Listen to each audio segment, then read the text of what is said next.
এই হারামজাদা হাল্ক, তুই সারাদিন শুধু খাস আর ঘুমাস। যা একটা কুমির ধরে নিয়ে আয়। আচ্ছা দিদা, আমি এখনই যাচ্ছি। হাল্ক, তুমি কোথায় যাচ্ছ?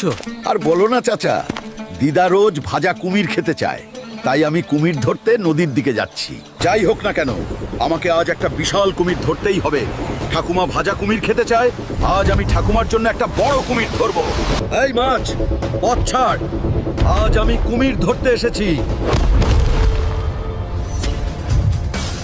এই কুমির, আমার সাথে চলো, দিদা ভাজা কুমির খেতে চায়। আমি যাব না। চলো কুমির, আমরা বাড়ি যাই।